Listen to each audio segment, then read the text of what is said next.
L'homme du XXIe siècle évolue dans un environnement incertain et le monde du travail doit faire face à une concurrence exacerbée.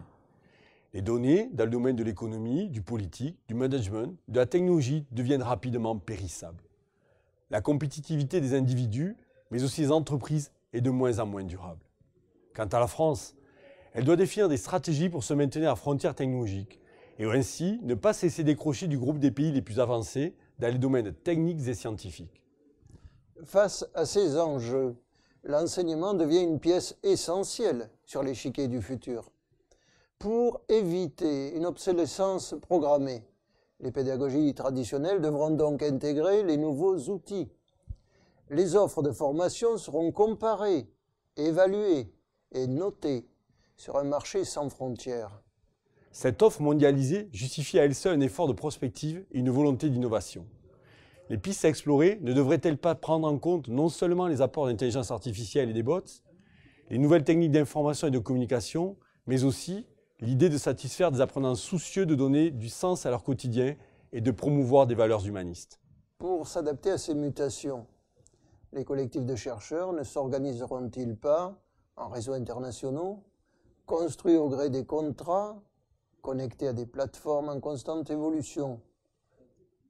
Compétences et reconnaissance aboutiront à des financements ciblés, mouvants, au rythme des ruptures technologiques. La formation tout au long de la vie deviendra une exigence. Elle aboutira à une offre de formation par module, adossée à des certifications labellisées et répertoriées au niveau international. Cette offre de formation diversifiée sera accessible bien entendu sur les campus, elle sera également accessible partout sur la toile.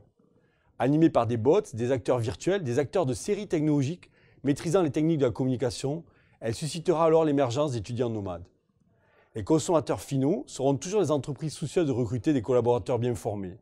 Mais il faudra encore y ajouter les individus ayant choisi de rompre avec le salariat traditionnel au profit d'un statut d'auto-entrepreneur. Telles seront les missions des experts regroupés dans des organismes de formation ou intervenant en freelance. Comment le monde du travail va-t-il se réinventer? Comment réunir autour d'un même projet les individus, les entreprises, les chercheurs et les investisseurs? Comment et pourquoi se donner les moyens de cette ambition? Le dernier mot sera laissé aux citoyens qui choisiront in fine les formules qui correspondent à leurs besoins de sens dans leur vie.